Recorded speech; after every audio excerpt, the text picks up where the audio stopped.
I've now come to Luton General Cemetery.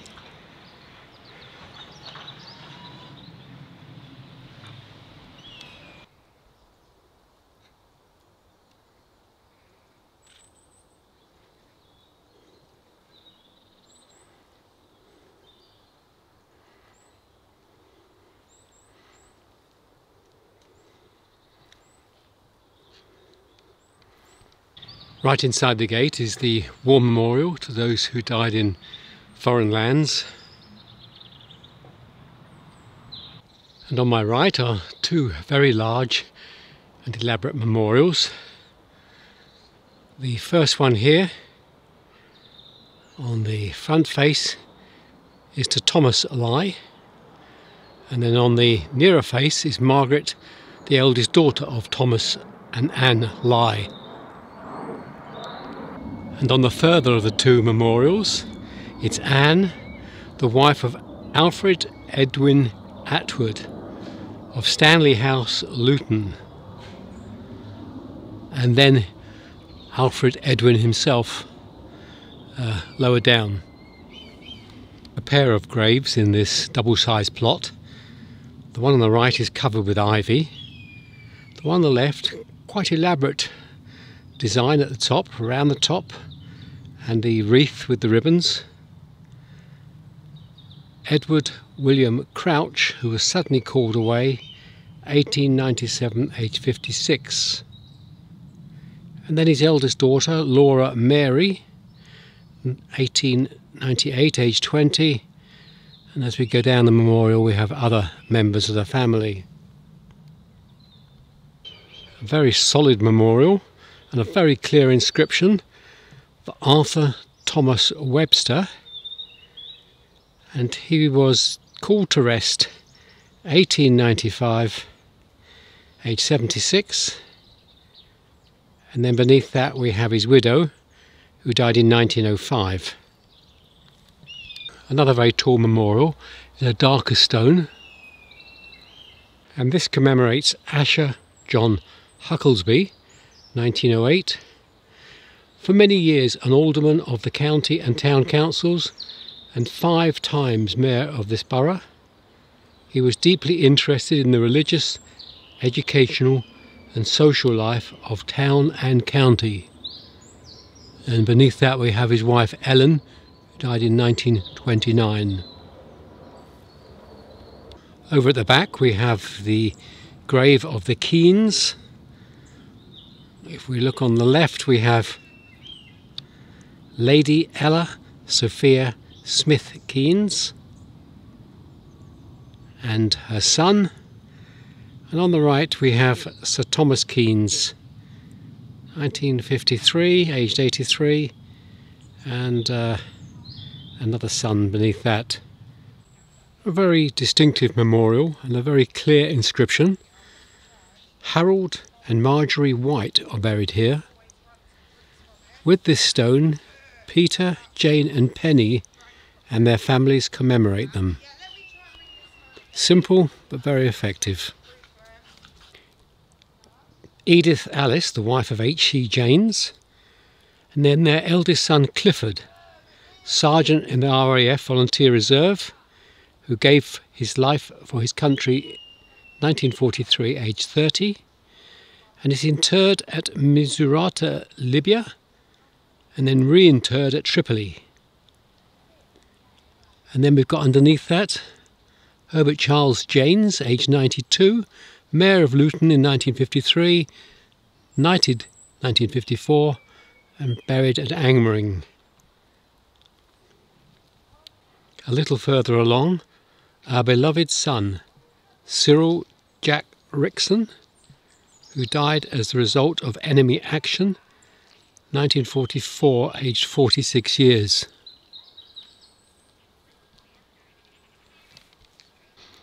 On the corner of this path we have a memorial.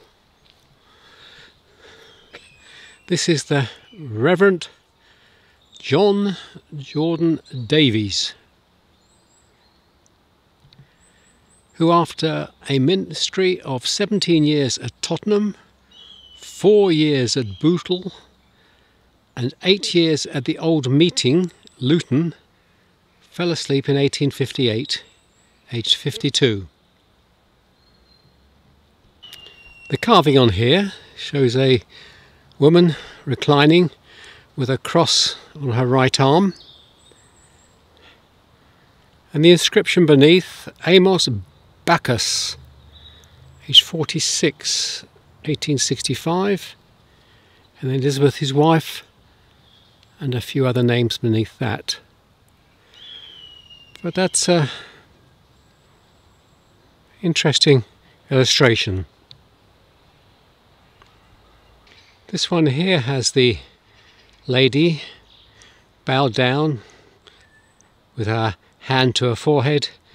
She's picking up flowers. In fact, she's laying flowers on a grave, because behind that we can see the gravestone. The name is William Cochin Fouch, 1865, age 36. And beneath that we have his son, William Cochin Fouch. Another large one, Henry Blundell of Moulton Lodge, Luton, 1907. And then his wife, Sarah Whiting Blundell. This one commemorates another mayor of Luton. The name is Low Giddings, Justice of the Peace and Mayor of Luton, 1900. He died in 1925. And his wife Emily.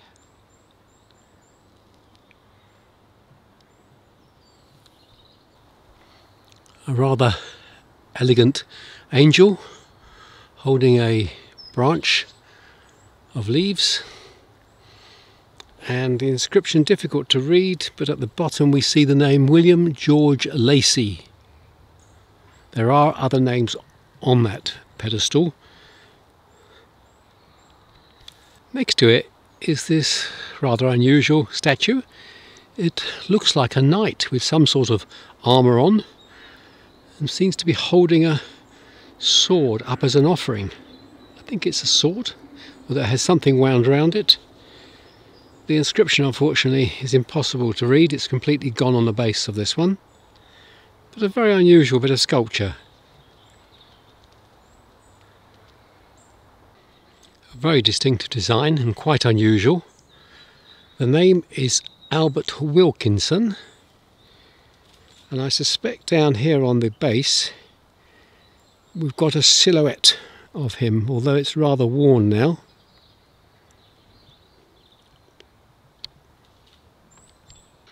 Very distinctive.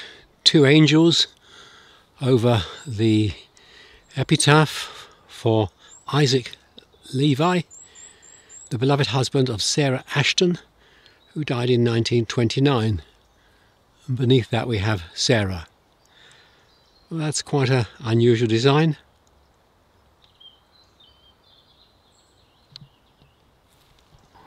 An elaborate cross, and on the base we read it's Arthur John Leopold Evans, for 9.5 years surveyor of this town. But there's quite a lot of intricate carving on this memorial. And close up a little bit.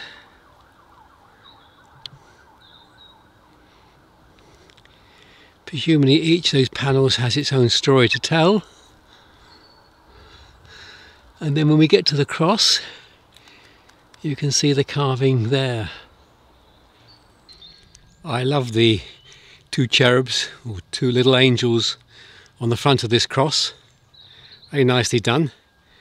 And at the bottom we see it's for George Bull, 1907. But that's a fun design. This one's got a fleur-de-lis type design on the top of it. And we learn from the inscription, Samuel Simpson, for 43 years teacher in the junior department of Park Street Sunday School.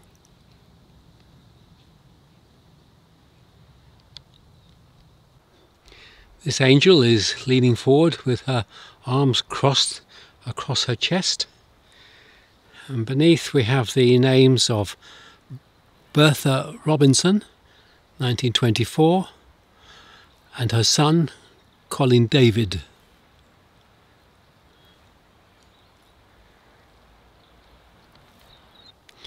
Well, I'm really enjoying this cemetery. A lot of interesting memorials, a lot of quite elaborate designs.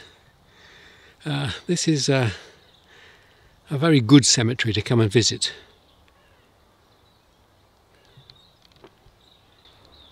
Fortunately, she's lost her right hand, but it's a nice depiction of an angel clutching flowers to her bosom. And we come down, we read that it's Grace Lavinia, the wife of William Turvey. This is an angel pointing up to the sky. Being Luton, it's almost certainly one of the aeroplanes from Luton Airport that she's now pointing at. If we come down the memorial, we have a regimental crest, and the inscription is for Stuart Shoesmith of the 1st 5th Battalion of the Bedfordshire Regiment, and it seems that he died at Gallipoli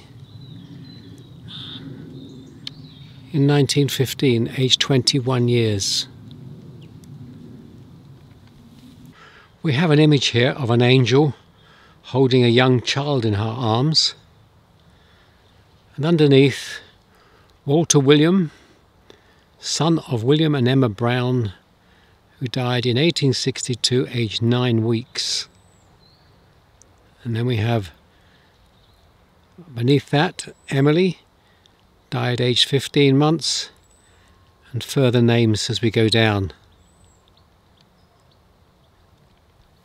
This is a large monument, and the main inscription here is for the Nevilles, Maggie May and Frederick Thomas.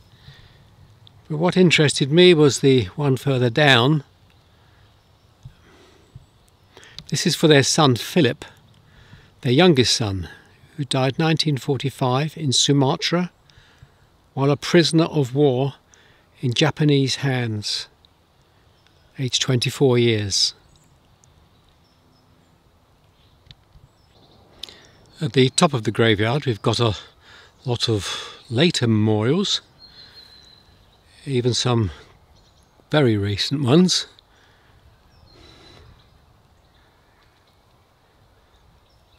There's a war grave here to Sergeant R. Warren, pilot in the Royal Air Force, 18th of March 1941, aged 21.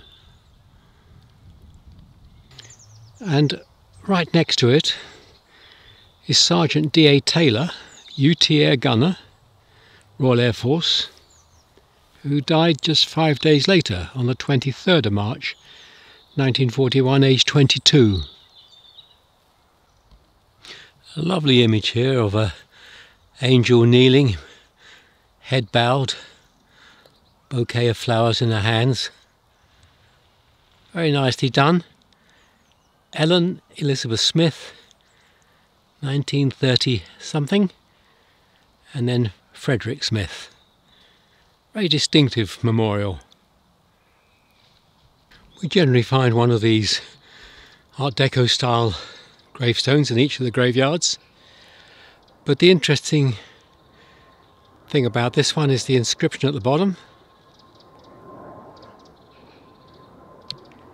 Michael Langley Harden, Sub-Lieutenant, Royal Navy Volunteer Reserves, killed while flying, 1942, aged 20.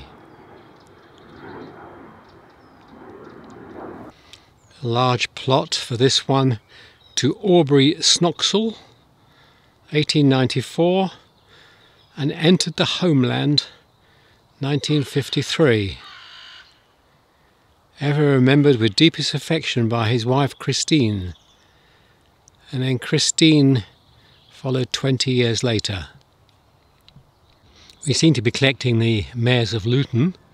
Sidney Charles Hayne, OBE, Mayor of Luton 1957 to 58, and he died in 1960.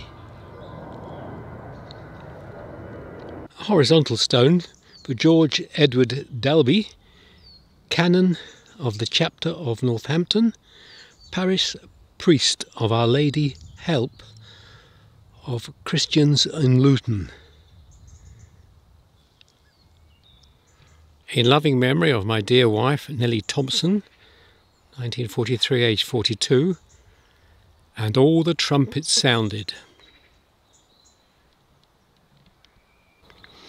This one depicts three figures. The middle one looks like Christ, and there's an angel on each side, and they're supporting a heart shape.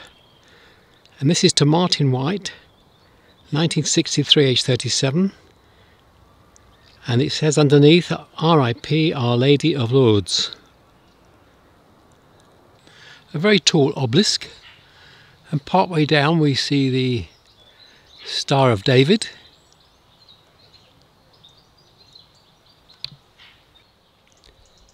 And the inscriptions down the sides are a tale of calamity.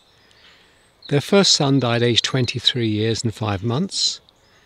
Third son 18 years and 6 months. Third daughter died 16 years and 3 months. Fourth and youngest son 20 years and 11 months. And then Thomas William Hazelgrove, 54, and his wife aged 56, so they didn't live to be great ages.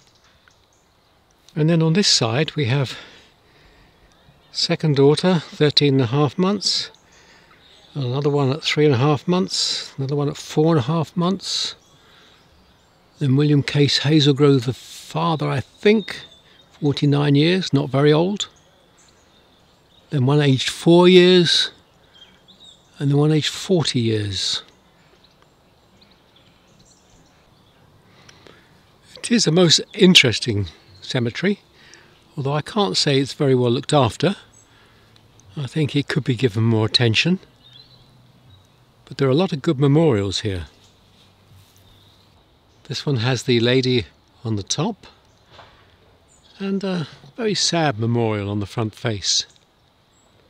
Sarah, the wife of Charles Mees, she was only 33, and then their children, aged 2 years and 3 months, aged 2 months, aged 8 months, aged 9 years and 6 months, aged 3 years and 8 months. What a terrible rate of infant mortality. Now this one, it's difficult to get a shot on this because of the angle of the sun, but this is Anne, the wife of David Cookson, who died at the Priory, Dunstable, only 47. And then it lists the deaths of their children. And they're all young. The oldest is 18. Annie, Edwin, Annie Jane, Florence, Rosina, Charles, Edwin James, John Wright and Lillian Ann. And none of them reach maturity. Unbelievable. I hope you can read that. Well, I'm going to call that a day at Luton General Cemetery. Absolutely fascinating. A lot of good memorials to read and browse amongst. The cemetery could do with a little bit more care and attention, but I would certainly recommend this. I would certainly come back here. Luton General Cemetery. Till the next time.